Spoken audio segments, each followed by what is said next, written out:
Blog Talk Radio. Following ingredients include a look behind the scenes. Cook uncovered until hot. Add groove to taste. I would like, if I may, to take you on a strange journey. Once upon a time, there was a little girl. The accident was over a year ago. A second woman has been elected president. The 12th planet has been named in the solar system. The last wild polar bear has died.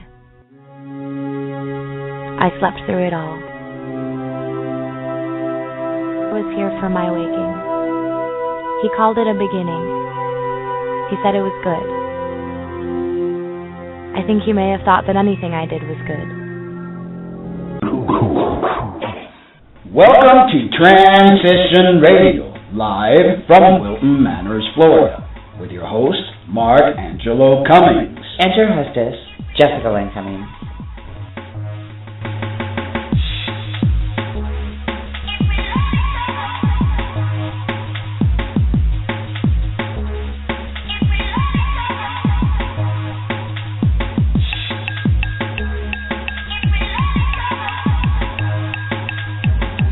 Show for trans folks by trans folks, here to let your voice be heard.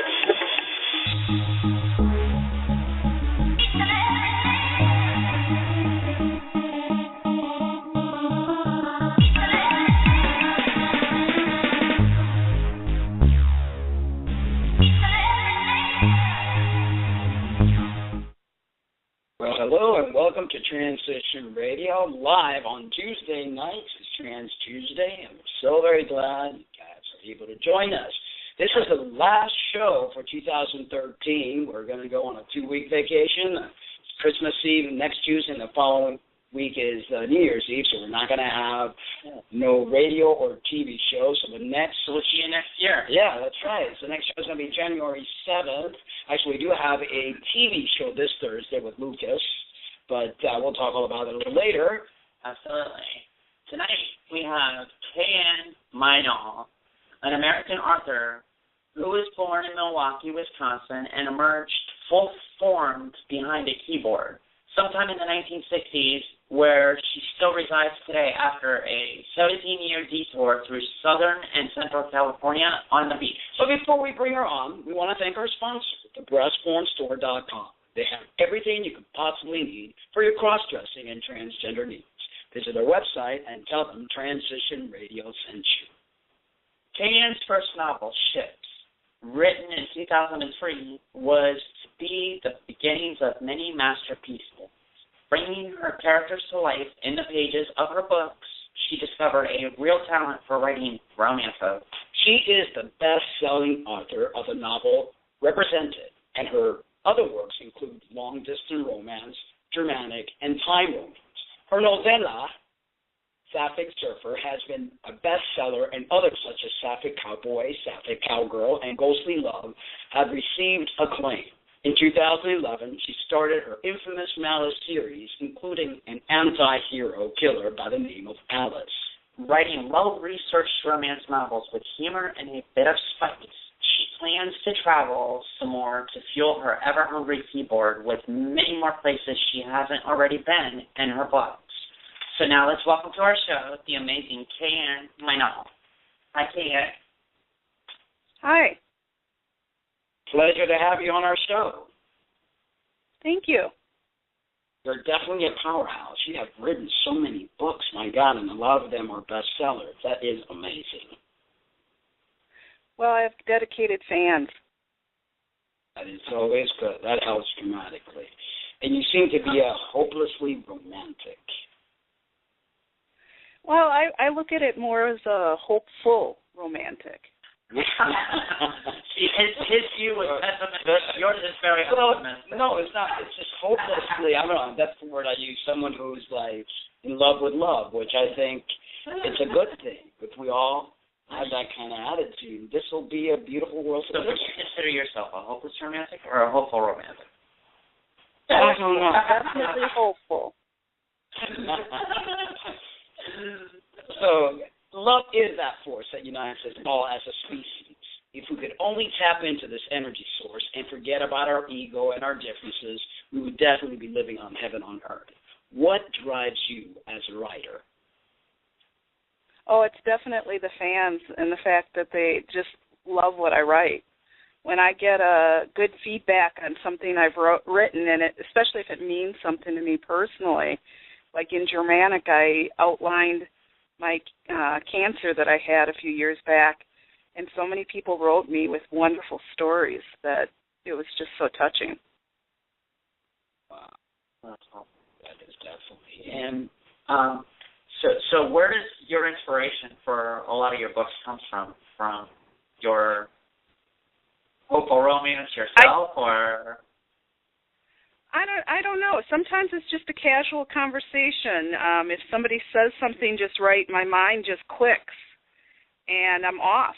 I just go from there. And it can be a movie I'm watching on TV, and suddenly part of it will just kind of resonate with me, and suddenly I have to write, a story. I never duplicate anything I see or hear, of course, but my mind works in a different way, I think. Yeah, definitely. Inspiration comes from many places, I think. It's like triggers. Like with me writing a song, is a trigger, something right. that just kind of like releases something. Yeah, absolutely. Yeah, and I believe we have a higher self, one of us in another dimension that kind of feeds us this information, because I don't know if it's happened to you, but sometimes I write something and I go back to it and I'm like, I wrote that? It's almost like you go on a trance or something. Do you have that same type of... Oh, yeah. That has happened to me many times where I read something years later and go, I wrote that? Wow, that's kind of good. Oh, my God, that's too funny. I love it. Because I do the same thing. I'll write in like a poem or something like that, and it comes from somewhere else totally. And the whole time I'm writing, I don't know, I guess I'm sleeping, and then I wake up and I read it, and I'm like, damn, that sounds pretty good. So, Kay Ann, well, it surprises me time and time again.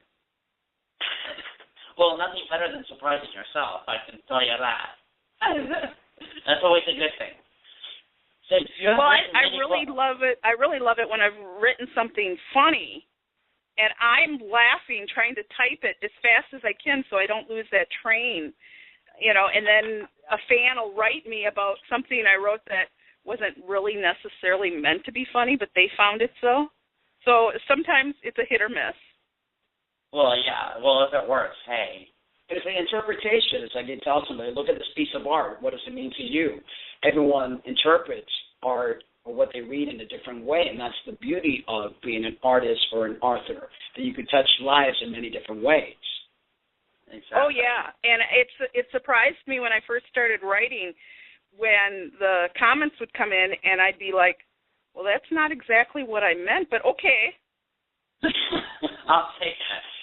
Well, you have written many books, and out of all the books you have written, which one do you hold nearest and dearest to your heart? That would have to probably be Ships, because it was my first. I mean, it was the first time I really put myself out there that others could read things that had only been in my thoughts or in my own mind, because I go to sleep at night dreaming stories. And that one kept me up at night.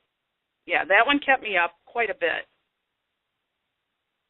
And it's always like a first love, that first book or that first song is always the one that one holds dear, because it's the one that you like to look at. It broke the virginity. That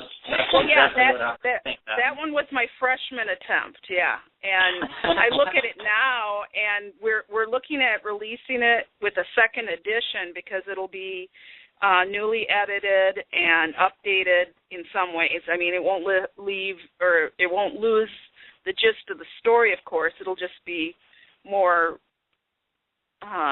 literal, etc. Because I didn't have it edited when I first wrote it. And I have since had it edited, and when we release it, it'll read a little better. But some people just love that story, and it's so not my best. But it's your first, and that's we want to say thank you to all the chatters in the chat room. And if you have any questions, feel free to just type it on in, and we'll go ahead and ask. can, yes, definitely. Has the community been supportive of your work, and have you found any obstacles in your writing career due to being a member of the LGBT? Well, the community, I've got tens of thousands of followers. I started on a site that just posted books for free. And it gave me some great feedback and gave me the courage to actually publish my own books. But my own family doesn't realize how far it's gone. They've never read my stuff. They've never supported me. They've never even asked to read my stuff. And now, I don't care if they do or not. If they do, they better buy it because I'm not going to give it to them. There you go. There you Absolutely. Yeah, it's like one of those things. When I published my CD, I had to give out all the free copies to my family and friends. I'm like, gosh, it's just not the same. It's like you want. I can imagine if I read a book. Ooh, what did she write about me? I have to buy it and find out. Exactly. And I also I think they're afraid that I'll expose all their dirty little secrets. Like anybody cares. Yeah, I kind of did on my first book, my autobiography, The Mirror Makes No Sense. And I, did say some things, although things have changed since then. My mom accepts me, but back then she was like not a real happy camper. So that's how it goes. But see, Exactly. that was her problem, not yours. Exactly. Agreed. So tell us a little about Ships, the book that was inspired by a dream. Well, I wrote it 11 years ago, and it was kind of like also my coming out book because, first of all, I didn't know I was gay. And when I found out, it was a surprise to both of us. But the book, I had started watching that show ER, and they had a lesbian storyline, and I found myself fascinated by it. And I grew up in the Midwest. I mean, that's kind of like verboten. You don't think that way. Our family didn't. And, in fact, I knew very few gay people. I mean, I'd known them over the years. I'd been friends with gay people, and it never fazed me or bothered me. But it never occurred to me that I was one of them. So I start watching ER, and I'm fascinated with this Dr. Legaspi. She's a psychiatrist on the show. And then Carrie Weaver, she's a doctor in the OR, or the ER, excuse me.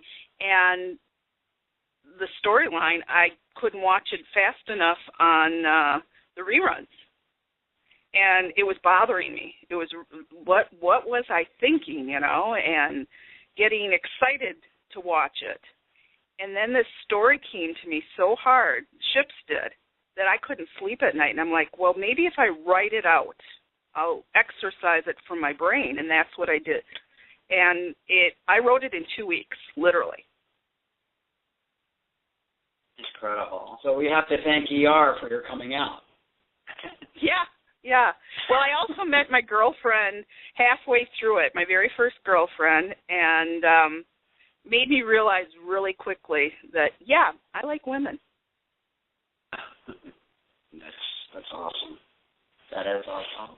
So you plan to travel to a few more of your writing, and where has your travel actually taken you, and where do you plan to go? Well, I've been all over the United States. I own a couple of companies which I'm presently selling, and when they do sell, I plan to travel. But I have literally been from one end of the country to the other with my kids, who are now grown, and now it's time for me. I'm going to, get out there and go overseas. I've had my passport for a couple of years. It's still a virgin. I intend to take care of that virginity. There you go, another first. Another first. Absolutely. Traveling would be very nice, that's for sure. In some senses, but I'm kind of a, homebody, stay-wise, so it's kind of like... We don't like flying. That journey, I don't know. So, where do you plan to go? You said you've traveled all over the place. Has there been any place in particular that you have not been yet and are looking forward to going? Well, I've been to Mexico, but I don't know, does Tijuana really count, when you go there to shop? Not really. But one of the places I really want to go that's high on my bucket list is Australia and New Zealand. Those were kind of like my mother's dreams, and I'd like to fulfill that for her. But But I also got invited down to write somebody's biography. So I have a place to stay in Brisbane anytime I make it down there. But that's a pretty expensive trip, too. So. Well, Australia is very beautiful. And you probably will get a lot of creative juices flowing there just from the actual scenery and just a change of environment. It'll be fascinating to see the difference in my writing, because you can tell, like in Sapphic Surfer, half of that book you can tell I've been to those places. I got a letter from a professional surfer that said, how did you know these places in Hawaii? And I had never been to Hawaii. And I said, well, it was just good research. And she was just amazed that I knew these secret coves that the surfers go to. Well, it was a lot of research. And, now I want the research to be firsthand rather than book research. Right. Definitely. That's definitely a very inspirational way. But also, you could probably write a book if you go to Mexico, too, about not drinking the water. Is that true? Well, in Mexico, you don't want to drink the water. It's pretty gross, some of it. I mean, first of all, it's off-colored. It's not filtered. And, like in the bathrooms, they don't want you putting toilet paper in the toilets. Really? Yeah. No, you can put it in a garbage. You put, it depends on where you go. The more modern places, like the places that tourists would go versus the actual, backyard type of places where you would go shopping that you can get better deals in, but you got to allow for the facilities being a little primitive, shall we say. But you don't flush the tissue paper; you put it in a garbage. Oh wow! Yeah, absolutely. I live in Texas, and I travel to Juarez often, and you couldn't drink the water. That's for sure. Well, you've got to be careful in any culture that you go to, but you've got to allow for that. You're traveling in a different country. Our rules do not apply. Very true. I mean, it's unfortunately one thing I've noticed and I don't know if this is true of all of Americans, but people who haven't traveled as much tend to be a little arrogant. Well, that doesn't matter whether it's American or not, Why don't they do it our way? Well, it's their way, and you're in their country, so you accept it. Absolutely. I could not agree more. Well, I got a good question for you. Have you ever written a love story between two transgender individuals like Mark and myself? And would that be something you would be interested in doing in the future? Well, I sort of already have one started. I hadn't really thought of the character as transgendered so much as a lesbian that looks like a man, acts like a man, and it's kind of set in the time of Pope Joan. If anybody has read Pope Joan, that is an excellent, excellent story. I fully believe it's a true story and that it actually happened. The Catholic Church is in denial about it, but then they're in denial on a lot of things. But the great thing about it is I can take the Crusades and get away with hiding her sexuality because, let's face it, we're not all models. We look like everybody else, and there's been times, although you can't tell from my photos now, everybody thought I was a boy. Wow. So, I was taking that storyline, and how that storyline came to me is a woman claimed, this is during the 70s, she claimed that she didn't know until her husband died that her husband was a woman. And I was like, how would you not know that? But if the lights are out and they're satisfying you and you don't know any better, if you were a virgin, you wouldn't know. That is very true. Very true. And nowadays, with a lot of the surgeries that they do, where they change the genitalia, it's hard to tell. Some are botched up, some are pretty good. This is taking place back in the Crusades. So if this person married a virgin, she would not know any better. She would just accept the fact that the lights are out. And in this particular story, I made it so that she actually had offspring, and it'll be interesting how that goes about and how my readers, okay, how did you make that happen? Yeah. And I didn't realize back in the day they had prosthetics or dildos or something like that. I guess I must have. Actually, they did. That's a whole other show. From my research, yeah, they actually did have that sort of thing, more so than you realized. Wow. Because, one of the stories I was working on, it takes place in the 1600s, and the main character actually went into a marketplace in the East, the Far East, which was much further advanced than people realized. Western culture has this assumption that they're so far advanced, but they had, especially for men who had been injured, they had dildos and prosthetics. Wow. Okay. Now back in caveman times, I wonder how that worked. They made the wheels out of stone. So what were the dildos made out of? Why do you think mammoths are extinct? Very good point. Yes. So let me ask you have a new release coming up, The Journey Home. You want to talk a little bit about that? And also, are you going to have any book signings coming up? Well, that is my next release. I'm trying to get it out in time for Christmas. I've been working on it for days and days and days. My internet was out for 5 days, so I took a book I started 2 years ago. It was originally titled The Farmhouse, but that was too boring. And I bounced the idea off another author, which is great to do, and I appreciate her input. And I just wrote when the internet went down. And as you can tell, I'm very prolific.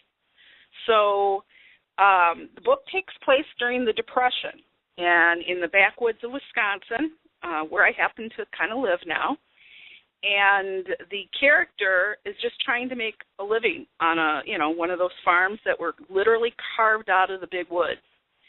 And she meets a woman who is in dire straits, and she helps her out by offering her the position of housekeeper.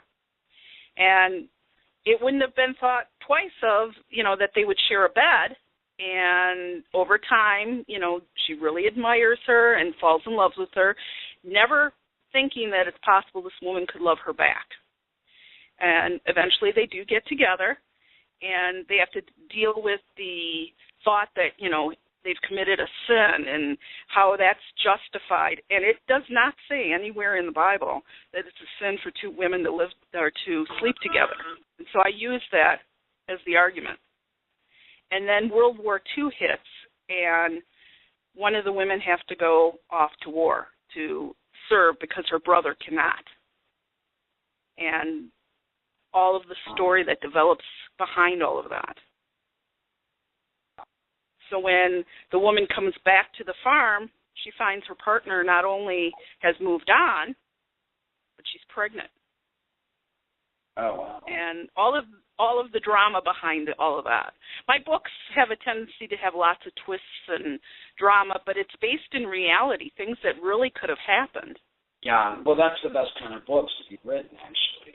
And you have stuff that actually is based pretty much on real life things, because you're actually making it more realistic. Yeah, but you have an amazing imagination, which is, I think, makes for a great author. Well, I appreciate that. I hope the fans think so too when they go and buy this stuff, and I hope they leave fantastic reviews, because people who don't know me, then they read the reviews and go, oh, well, I'll give her a chance then, Right, exactly. Well, so when are the next books? Where are you going to be at? Where? I'm hoping to be in New York in January, but that's not a set in stone kind of thing. I will try to get to Portland for the GCLS. That is a very big lesbian fiction. It's where they all go, it seems. I missed the one in last July, I think it was, because, like I said, I'm trying to sell a couple of businesses. And so we'll see if I can make that this year. There's a lesbian fiction conference in Texas. I think that is in May. So we'll see. If I sell the business, I've got a lot more free time on my hands and a lot more ability to move and maneuver. And, you know, I had talked about doing an actual tour around the country, you know, going to lesbian bookstores all over the country, but that takes a lot of planning and a lot of work, so we'll see. Well, we're going to have you back June 30th on the TV show, so we're going to leave some more questions for then, and, no, not June, January 30th, I'm sorry. Okay, just checking. I was going to say, no, we're not booked that far. No, January 30th. And, yeah, don't scare me like that. I thought I missed something. No, January 30th. Yeah, you scared me there. I was like, wait a minute. Yeah, it was because we had a little, all of a sudden my Firefox went bloop, and there was a switchboard, and I had to reopen it up in Google, and as I'm trying to go, oh my God, what just happened? So I had a brain fart. It's January 30th. Modern technology, you got to love it. You know, it's like. It seems like my moments are wearing off on you. No. You got to convince yourself that it makes your life easier, though, too, even though it really doesn't. It actually, you do more now. Exactly. Yeah. Especially when things don't work the way they should. So all of a sudden, the Firefox went not responding, and everything, the switchboard went blank, and I'm like, what just happened? We should have had a video camera rolling. It's priceless. And I'm trying to, like... Yeah, those 5 days that my internet were down was pretty mind-bending, because I was like, oh, what do I do now? Oh, actually write in a book, you know, because I also edit a lot of books. I own a publishing company, so that's what I did while the internet was down. Yeah, we'll talk more about your other companies on the TV show, and you also, I know you have a blog that you showcase other authors, and we'll talk a little bit more about that, so we have other things to talk about. Yeah, and actually I have a book that I'm thinking about that I was kind of working on quite a few months back, so maybe we can chat. All right, so we're going to go ahead and read in the trans news. We got 3 minutes left. We thank you so much for being on the show. We're looking forward to having you on the TV show, and keep on putting that pen to the paper and doing your thing. Well, nowadays it's not a keyboard. So. Thank you so much. Thank you, Kay Ann. It was so great to talk to you. You're very welcome. Have a great evening. And a happy holiday. Yes, happy holiday. Well, tonight in the trans news, you've got the Associated Press, many hurdles ahead for transgender right movements. As gays and lesbians rack up victories in their quest for marriage equality and other rights, transgender Americans are following in their path, hopefully, but less smoothly. There have been some important legal rulings and political votes in recent months bolstering transgender rights. This has coincided with an upsurge of hostility from some conservative activists and an acknowledgement by transgender rights leaders that they face distinct challenges in building public support for their cause. My sense is that we are 20 years behind the mainstream gay and lesbian movements in terms of public understanding, quotes Michael Silverman. He's an executive director of the Transgender Legal Defense and Education Fund. I see a lessening of anti-gay rhetoric as the American people get to know gays and lesbians, he says. But fewer Americans know transgender people that way at this point. And that presents an opening that opponents of transgender rights can exploit. Mara Casling, executive director of the National Center for Transgender Equality, says the best strategy for combating such attitudes would be to enable more Americans to become familiar with transgender people. A huge number of Americans now have gay family members, gay coworkers, but most of them don't know a transgender person, and that means we're ripe for the scapegoating, Keesling said. There are a lot of people in this country who just are ignorant about it. They hear people in the authority demeaning us and dehumanizing us, and they believe it. That usually gets my tongue. You got your tongue. Yeah, I just got a little flustered with all this everything else that's happening. But hey, it's so true. Yeah, it's true. But I think eventually we will, people will start learning a little bit more about us. Maybe we get Kay Ann to write a book about you and I, the love story. That might just change the way people look at things. Well, yeah, exactly. And not only that, the more of us transgender people coming out and being visible is enough, because most people, like it said, don't know a transgender person. Well, the more they get to know and meet transgender people, it's like, wow, okay, yeah, I know somebody that's transgender. You're hearing a lot more these days. Yeah, someone in my family's trans, but not as much as it should be.